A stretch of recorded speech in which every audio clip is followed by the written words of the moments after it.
in a world often consumed by superficiality and judgment based on appearances. The story of Nora Ashcroft stands out as a testament to true self-worth.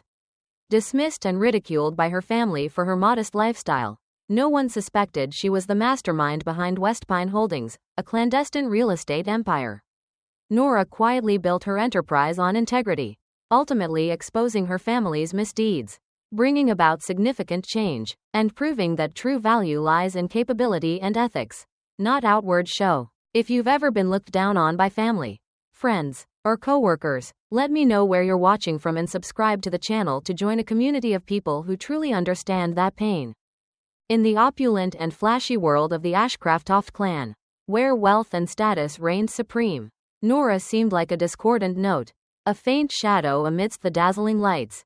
Once a month, when the extended family gathered, the magnificent Ashcroft mansion echoed with laughter, clinking glasses, and, above all, endless tales of success, colossal fortunes, luxurious vacations, and multi-million-dollar deals. Yet, amidst that lively atmosphere, Nora always remained on the sidelines, quietly observing and silently enduring the contemptuous remarks and dismissive glances from her own flesh and blood. Nora, unlike her cousins, didn't boast a polished appearance, expensive designer clothes, or shimmering jewelry. She often appeared in simple, neat attire, and that seemed to be an unforgivable sin in the eyes of the Ashcroft family. Whenever someone asked about Nora's life, her answer about living in a small rented apartment in Portland was always met with snickers and disdainful sneers. A rented apartment? In Portland? Do you even know what kind of area that is? Aunt Evelyn, with a sparkling diamond necklace adorning her neck, would often quip, and others would chime in, making the atmosphere even heavier. To the Ashcroft family, a person's worth was measured by their bank balance, the square footage of their mansion, and the number of luxury cars in their garage. They constantly bragged about trips to Capri, luxurious yachts docked in private marinas, expensive art collections, or lucrative business deals. Cousin Mark, with a smug look, frequently recounted how he had just bought another vacation villa in Aspen or a limited edition sports car. Cousin Cassandra would incessantly talk about the large, charitable projects her husband's company was undertaking, though in reality, they were merely publicity stunts. Amidst these endless bragging stories, Nora's modesty became a thorn in their side. They didn't understand, or rather, didn't want to understand, that Nora wasn't lacking or inferior. They only saw her outward appearance, and that difference was enough for them to label her a failure. Someone who couldn't fit into the family's upper-class world. Family gatherings weren't places for Nora to feel warm family affection, but a harsh stage where she had to face sarcasm and contemptuous looks as if she were an outsider. Someone who didn't belong. Whenever Nora tried to share about her work, about the projects she was pursuing, she was often interrupted or brusquely dismissed. "Oh, Nora, is that another one of your little projects? Probably not worth much, huh?" A familiar line from Uncle Robert, who constantly praised his own children's outstanding academic and career achievements. In their eyes, Nora's work, no matter how serious it seemed, was just playing around, not on par with the billion-dollar deals they were making. They never asked deeper questions, never truly cared about what Nora was doing, because they had already decided in their minds that she wasn't capable of anything great. This contempt wasn't limited to words. It also showed in how they treated her. Nora was often forgotten in conversations, excluded from joint plans, and sometimes even treated like a servant when small favors were needed. They viewed her as an auxiliary, unimportant component, someone who was only there to make up the numbers but had no significant role. They even sometimes bluntly suggested Nora should find a more stable job, or marry a rich person, so she wouldn't have to struggle in that rented apartment in Portland. They believed they were helping her by pointing out her shortcomings, without realizing that their very contempt was what was hurting Nora most deeply. Despite being treated this way, Nora remained calm and never reacted harshly. She understood that arguing with them was futile, as they were too engrossed in their own world, where material possessions were the only measure of success. Instead, she chose to be silent, observe, and quietly build her own path. Her family's contempt didn't discourage her, on the contrary. It became a powerful motivation for Nora to prove her worth, not to them, but to herself. Every taunt, every dismissive glance, Nora transformed into an iron will to achieve grand goals that no one in her family could ever imagine. Nora's modesty wasn't a sign of inadequacy but a veil concealing a sharp intellect and farsighted vision. While the Ashcroft family was busy flaunting what they had, Nora was quietly building an empire. Something far grander than they could ever conceive. And it was precisely in the contrast between Nora's humble exterior and the family's hollow ostentation that her story began, a story of sweet revenge and self-affirmation. While the Ashcroft family reveled in their superficial triumphs and dismissed Nora as an insignificant outlier, they remained blissfully unaware of the colossal truth hidden beneath her unassuming exterior. The quiet, often overlooked woman they so readily underestimated was, in fact, the sole founder and owner of West Pine Holdings, a real estate powerhouse that had been meticulously and secretly acquiring vast properties across the Pacific Northwest for the past decade. Nora wasn't just a tenant in a modest Portland apartment, she was a titan of industry. A strategic mastermind operating from the shadows, building an empire that far eclipsed the collective wealth and influence of her entire condescending family. Nora's journey to becoming the architect of West Pine Holdings was born not out of a desire for flamboyant display, but from a deeply rooted understanding of true value and a quiet, burning ambition. Unlike her family, who chased fleeting trends and public accolades, Nora saw the long game. She recognized the immense potential in undervalued commercial and residential properties, in neglected urban spaces, and in areas ripe for thoughtful development.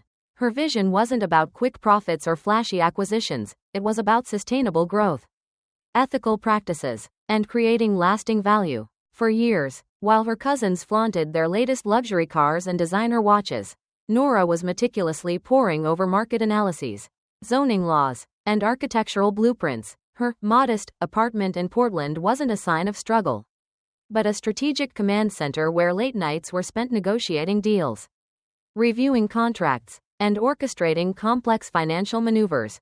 Every seemingly innocuous trip she took, every quiet phone call she made, was part of a grander strategy, carefully executed to avoid any suspicion from her family or the wider real estate community.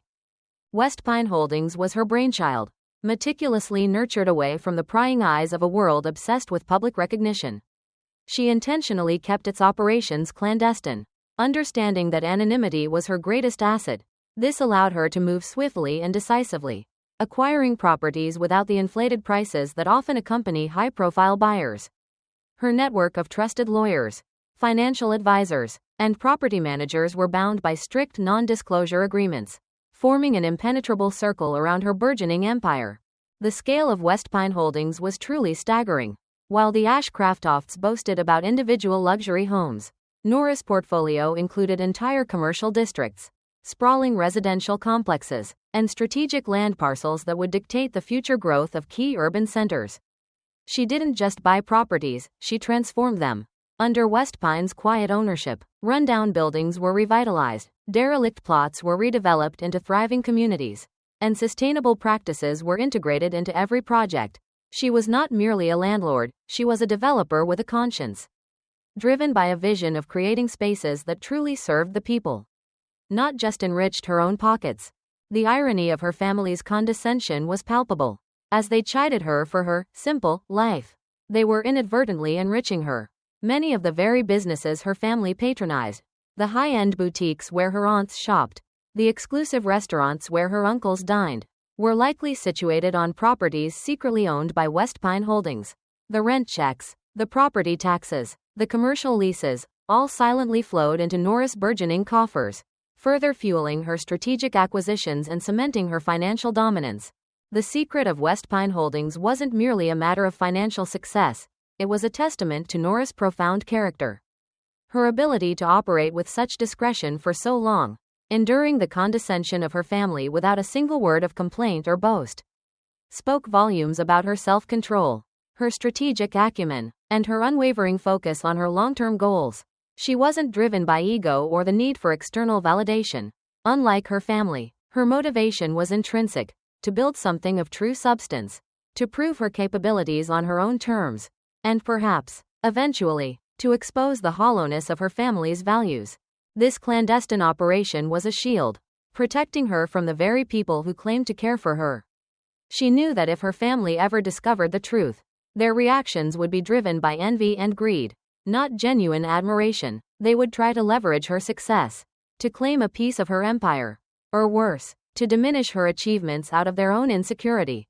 So, Nora maintained her quiet facade, allowing them to cling to their preconceived notions of her failure, while she quietly reshaped the economic landscape around them.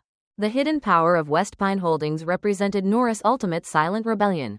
It was her answer to every dismissive remark, every patronizing glance, every instance of being underestimated. Without uttering a single boast, she had built a legacy far more significant and impactful than anything her ostentatious family had ever achieved. Her secret identity as the sole force behind West Pine Holdings was not just a twist in her personal story, it was a strategic masterpiece, carefully crafted over years, waiting for the opportune moment to reveal its true, overwhelming scale. The stage was being set, not for a family squabble, but for a seismic shift in power, orchestrated by the very woman they had all but forgotten. The irony was as thick as the velvet drapes in the Ashcroft mansion. Yet no one in the self-important family seemed to notice. While they pompously discussed their latest acquisitions and boasted about their real estate prowess, the very ground they stood on, the very venues where they flaunted their wealth, were secretly under the ownership of the quiet, unassuming Nora. Unbeknownst to them, Nora had meticulously and secretly acquired Ashcroft Plaza, the grand edifice where their monthly family gatherings took place, and even the Alder Street complex, the very place they believed Nora was merely renting an apartment. For years, the Ashcrofts had congregated at Ashcroft Plaza, a landmark building in the city's most prestigious district. It was their symbol of status, a testament to their long-standing influence and wealth. They reveled in its grandeur. The polished marble floors, the ornate chandeliers, the exclusive private rooms where they held their lavish banquets. They felt a sense of entitlement to the space, a deep-seated belief that it was intrinsically linked to their family's legacy. What they couldn't fathom was that 6 months prior to their most recent gathering, the true ownership of Ashcroft Plaza had quietly, seamlessly, and completely shifted into the hands of West Pine Holdings, Nora's company. The acquisition of Ashcroft Plaza was a masterstroke of strategic planning and discreet execution. Nora didn't just buy a building, she bought the very heart of her family's perceived power. The negotiations were protracted, the financial arrangements complex, but Nora, through West Pine Holdings, navigated every hurdle with meticulous precision. She employed layers of legal entities and shell corporations, ensuring that no paper trail led back to her personal identity. The existing management and staff of the plaza continued their operations under new, anonymous ownership, completely unaware that their new proprietor was the very woman they often saw quietly sipping tea in a corner during the family's boisterous monthly get-togethers. The significance of this acquisition went beyond mere financial gain for Nora. It was a symbolic reclaiming of space, a silent assertion of her true standing. Every time Aunt Evelyn loudly complained about the plaza's minor imperfections, or Uncle Robert pontificated on its historical value, Nora would suppress a faint smile. She knew the truth. She owned it all. Their grand pronouncements about their families, connections, and influence within the city were now ironically bolstered by the very property she controlled. Their status, unknowingly, was now built upon her foundation. But the layers of Nora's silent dominance didn't stop at Ashcroft Plaza. The Alder Street complex was another crucial piece of her meticulously constructed puzzle. For years, the Ashcrofts had used Nora's rented apartment as a point of ridicule. They painted a picture of her barely scraping by, struggling to afford a modest living space in Portland. Poor Nora, still stuck in that tiny rental. Cassandra would sigh dramatically, feigning sympathy while secretly relishing Nora's perceived financial struggles. The reality was, the Alder Street complex, a modern, bustling mixed-use development, had also been a quiet acquisition of West Pine Holdings years prior. Nora wasn't merely a tenant, she was the landlady. The rent checks she ostensibly paid were merely internal transfers within her own vast financial network. She could have chosen to live in any opulent penthouse she desired. But living within the very complex she owned served multiple strategic purposes. It allowed her to remain inconspicuous, reinforcing the family's false narrative of her financial limitations. It also provided her with an intimate, on-the-ground understanding of property management. tenant relations, and urban development trends, insights that further fueled Westpine Holdings' expansion. The irony reached almost farcical levels. The very family members who mocked Nora's rental were, in essence, mocking their own unwitting landlady. They were blind to the scale of her operations, unable to see beyond their own self-imposed illusions of grandeur. The Alder Street complex, which they viewed as a symbol of Nora's humble existence, was, in fact, a thriving asset generating significant revenue for Westpine Holdings, a testament to Nora's shrewd investment strategies. Nora's ownership of these key properties wasn't about petty revenge, it was about demonstrating true power, which operates quietly, strategically, and often invisibly. While her family engaged in performative displays of wealth, Nora was executing real-world power plays. She controlled the very spaces that anchored their social standing and financial dealings. This secret ownership gave her unparalleled leverage, a deep understanding of her family's activities, and the perfect vantage point from which to observe their questionable financial practices. Her foresight and meticulous planning meant that when the time was right, she wouldn't just be exposing their secrets, she would be doing so from a position of absolute, undeniable authority. The Ashcroft family's impending downfall, brought about by their own financial misdeeds and a looming audit, would play out on Nora's own turf, a stage she had subtly, patiently, and brilliantly set. They were about to discover that the poor relative they had consistently overlooked was, in fact, the silent landlord, the ultimate proprietor who held the strings to their very existence. Nora's secret ownership of Ashcroft Plaza and the Alder Street complex was the ultimate quiet triumph, a powerful testament to her strategic genius and the crushing weight of her hidden empire. The morning after the family's usual pretentious gathering at Ashcroft Plaza, a palpable tension hung in the air. The impending financial audit, coupled with the mysterious change in ownership of the plaza, had stirred a quiet panic within the Ashcroft inner circle. They convened for a high-stakes board meeting, expecting to strategize, to find a scapegoat, or perhaps to simply delay the inevitable. Little did they know, the most significant reveal of their lives was about to unfold, orchestrated by the very person they least expected. As the meeting commenced, a hush fell over the room. The usual suspects were all present: Aunt Evelyn, her face etched with a mixture of anxiety and indignation; Uncle Robert, attempting to project an air of calm that barely masked his underlying fear; Mark and Cassandra, fidgeting nervously, their usual bravado replaced by a palpable dread. They discussed the looming audit, the unfortunate circumstances that might lead to scrutiny, and the desperate need to handle the situation. They spoke in hushed tones about their financial improprieties, the inflated invoices, the phantom projects, the commingling of personal and corporate funds, always careful to use euphemisms and avoid direct accusations against each other, even as they silently suspected everyone else. Then, the doors to the boardroom swung open, and Nora walked in. A collective gasp rippled through the room. Her presence was entirely unexpected. She wasn't a board member, nor was she typically involved in any of the family's serious business dealings. Her appearance only deepened the confusion and unease among the Ashcrofts. "Nora, darling, what are you doing here?" Aunt Evelyn managed, her voice strained, a forced smile plastered on her face.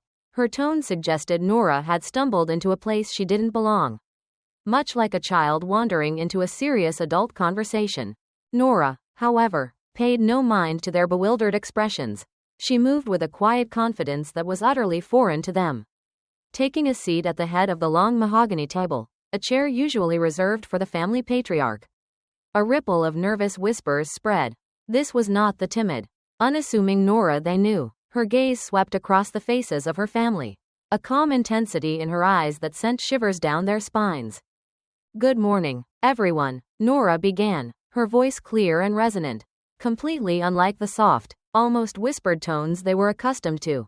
"I believe you're all concerned about the upcoming audit and the change in ownership of this very building." Ashcroft Plaza, Uncle Robert scoffed, trying to regain some semblance of control.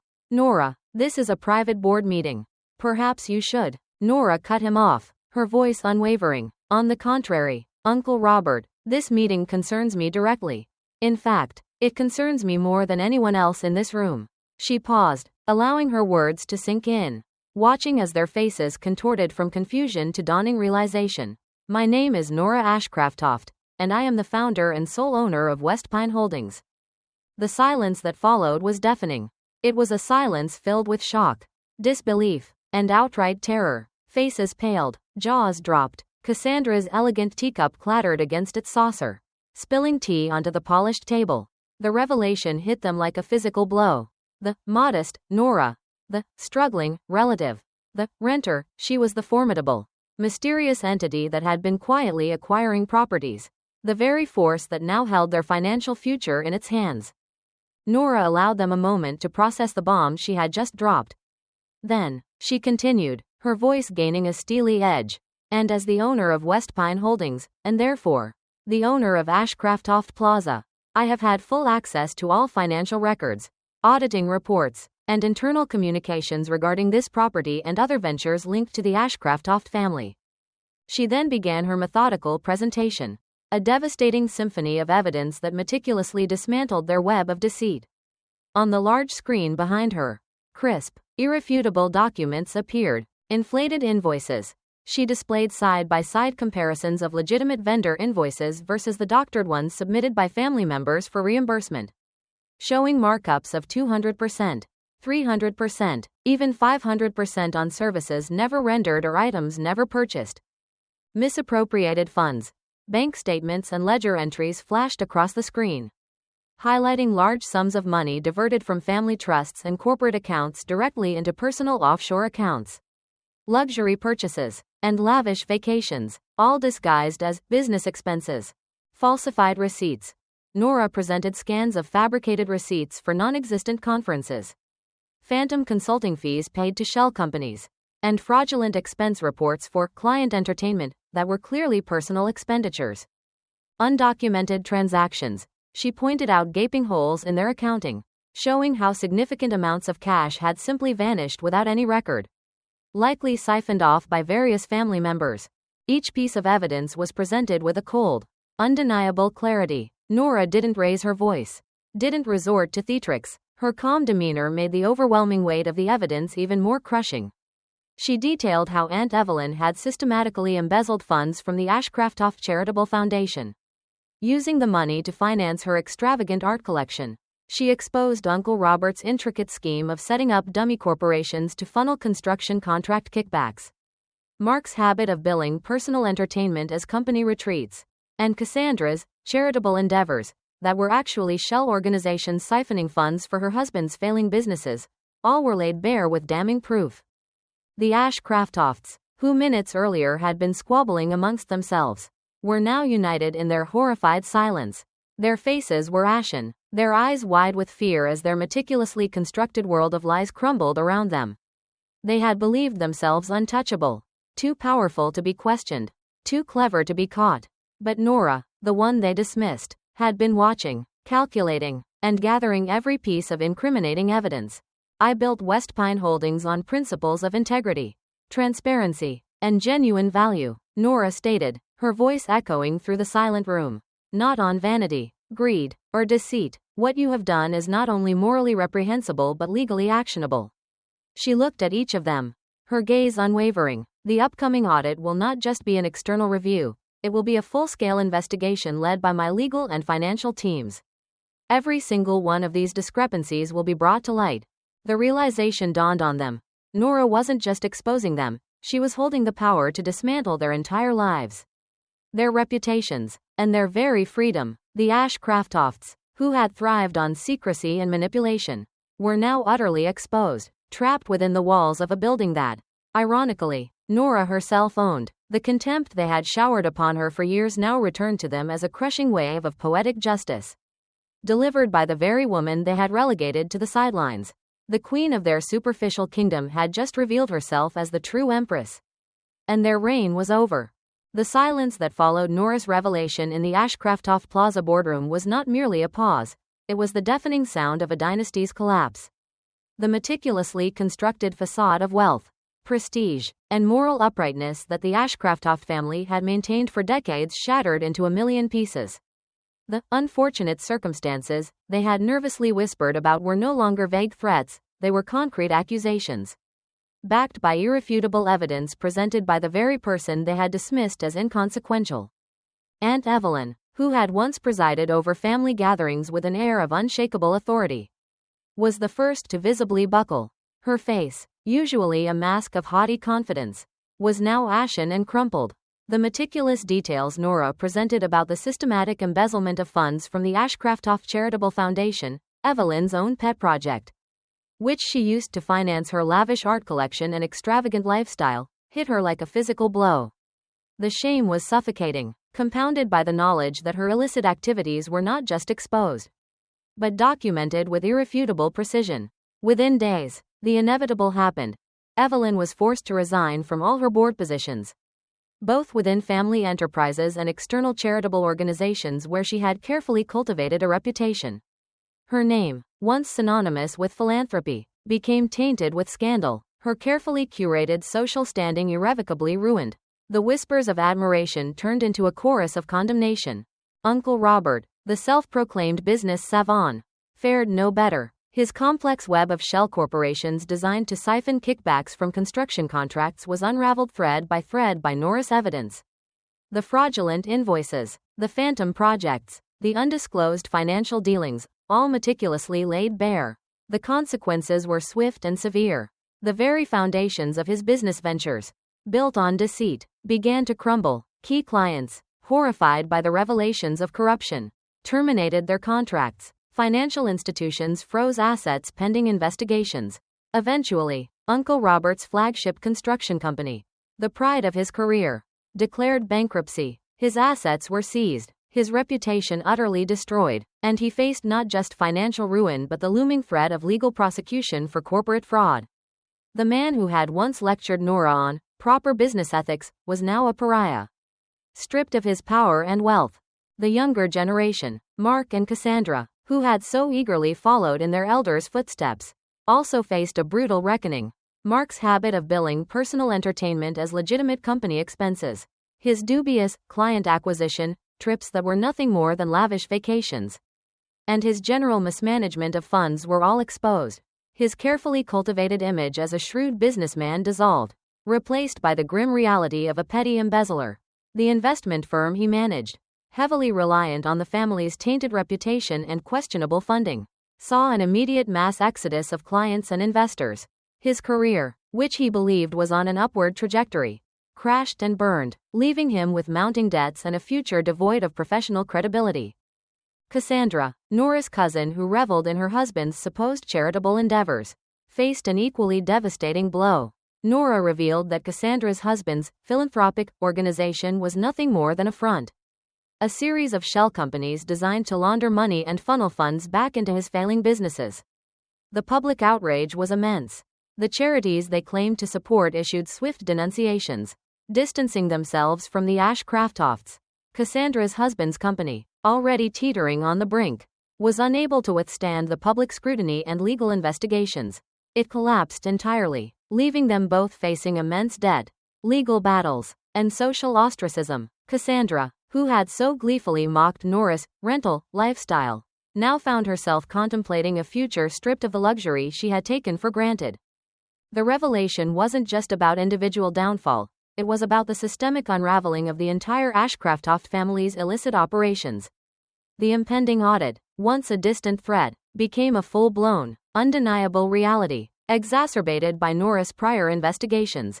Her teams of forensic accountants and legal experts worked tirelessly, meticulously piecing together the intricate web of fraud, tax evasion, and misappropriation of funds that had defined the Ashcroft family's success. The sheer scale of their dishonesty was astounding, spanning decades and involving countless hidden transactions. The consequences extended beyond financial ruin and loss of position. The emotional and social toll on the family was immense. Trust, already thin, evaporated completely. Accusations flew, as each member desperately tried to shift blame onto others. The tightly knit facade of family unity shattered, revealing a cesspool of resentment, betrayal, and self-preservation. Socially, the Ashcroft name, once a symbol of prestige and influence, became synonymous with scandal and corruption. Invitations to exclusive events ceased. Old friends, fearing guilt by association, distanced themselves. Their once vibrant social calendar became barren. Their exclusive clubs closed their doors to them. Nora, watching the aftermath unfold, felt no triumphant glee, but a quiet sense of justice. She hadn't sought to destroy them out of malice, but to expose the rot that had festered beneath their polished exterior. The collapse of their illicit operations was a necessary consequence, a cleansing process that, while painful, was essential for any hope of genuine change. The very foundation of their wealth, built on deceit and exploitation, had been unsustainable. Nora had simply brought the light of truth to their darkness, and in doing so, allowed the inevitable to happen. The Ashcroft empire, built on sand, had finally crumbled under the weight of its own lies, leaving behind a stark landscape of ruin and regret. The complete and utter collapse of the Ashcroft family's illicit empire, meticulously exposed by Nora, was a cataclysmic event that left them financially devastated and socially ostracized. Yet, from the ashes of their former lives, a surprising and profound transformation slowly began to take root. The initial shock, anger, and humiliation gradually gave way to a grim, then grudging, acceptance of their new reality, stripped of their ill-gotten wealth and the false sense of superiority it provided. The Ashcrofts were forced to confront the hollowness of their past values and, perhaps for the first time in their lives, look inward. The transition was neither quick nor painless. In the immediate aftermath, there was resentment, blame, and bitterness. Aunt Evelyn, once a fixture of the charity circuit, found herself navigating grocery store aisles on a budget, stripped of her personal assistant and chauffeur. Uncle Robert, whose life revolved around grand deals and exclusive clubs, now faced the indignity of liquidating assets and defending himself in court. Mark and Cassandra, accustomed to lives of endless luxury, suddenly found themselves grappling with debt collectors and the very real prospect of unemployment. These humbling experiences, alien to their privileged upbringing, slowly began to chip away at their hardened exteriors. Without the endless pursuit of material gain and social climbing, the Ashcrofts were forced to rediscover simpler aspects of life. Family gatherings, once ostentatious displays of wealth, became quieter affairs held in more modest settings. The conversations shifted from boasting about acquisitions to practical discussions about rebuilding, about finding genuine work, and about supporting one another through unprecedented hardship. They began to realize the importance of mutual aid, of shared burdens, and of the fundamental human connections they had long neglected in their pursuit of affluence. Aunt Evelyn, after her initial period of intense bitterness, eventually found solace in gardening, something she had dismissed as a commoner's hobby. As her hands worked the soil, tending to plants, she began to understand the intrinsic value of nurturing life, of growth, and of patience, values diametrically opposed to her past predatory financial practices. She started volunteering at a local community garden, offering her newfound skills and, in doing so, experienced a sense of purpose and genuine contribution she had never derived from her high-profile, charitable committees. Uncle Robert, forced to rely on his wits rather than his ill-gotten connections, discovered a surprising aptitude for small-scale project management. He began consulting for local nonprofits on infrastructure projects, leveraging his expertise not for personal gain, but for community benefit. The satisfaction he derived from seeing a genuinely useful project come to fruition, from contributing to something tangible and ethical, was a revelation. He found a quiet dignity in honest work, something far more fulfilling than the empty pursuit of ever larger fortunes. Mark and Cassandra, stripped of their social circles and luxury goods, were perhaps the most profoundly impacted. They were forced to seek regular employment, learning the value of hard work, accountability, and earning an honest living. Mark took a job in logistics, where his analytical skills, once misapplied, found a legitimate outlet. Cassandra, after much struggle, found work in an independent boutique, where she learned the nuances of genuine customer service and the value of handcrafted goods, a stark contrast to the mass-produced luxury items she once coveted. Their focus shifted from outward show to internal growth, from chasing fleeting trends to understanding the true cost and effort behind earned success. They began to appreciate the values of preservation and sharing, learning that true fulfillment came not from accumulating more, but from valuing what was truly important and contributing positively to their surroundings. And Nora, while her family underwent their painful but ultimately transformative journey, she continued to build her legacy. West Pine Holdings flourished, not just growing in size but deepening its commitment to its core principles. Nora reinforced the company's foundation on integrity and clear purpose. Her projects were no longer just about acquiring properties, they were about sustainable development, community enrichment, and ethical investment. She prioritized green building initiatives, affordable housing projects, and revitalizing urban spaces in ways that benefited long-term residents, not just short-term profits. West Pine Holdings became a beacon of responsible development. Nora invested in local talent, supported small businesses in her acquired properties, and ensured transparency in all her dealings. Her company's reputation grew, not through aggressive marketing or ostentatious displays, but through its demonstrable commitment to its stated values. She proved that immense financial success could be achieved without sacrificing ethical standards or community well-being. Nora's DeSan was not just the physical empire she built, but the profound ripple effect it had on her family. She hadn't sought their ruin out of malice, but out of a deep-seated desire for justice and, perhaps, a subconscious hope for their redemption. By tearing down their false idols, she inadvertently provided them with an opportunity to rebuild themselves on a foundation of genuine values. The Ashcrofts, though humbled, began to understand Nora's quiet strength, her unwavering commitment to principle, and the profound difference between true wealth and mere riches. They learned, through the harsh lessons of loss and public disgrace, to cherish values like conservation, contribution, and ethical conduct, understanding that these brought a far more lasting form of fulfillment than superficial extravagance. Nora, meanwhile, continued to forge her path, her company a testament to building a powerful and prosperous future, one built on the bedrock of unwavering integrity and a clear, unwavering sense of purpose.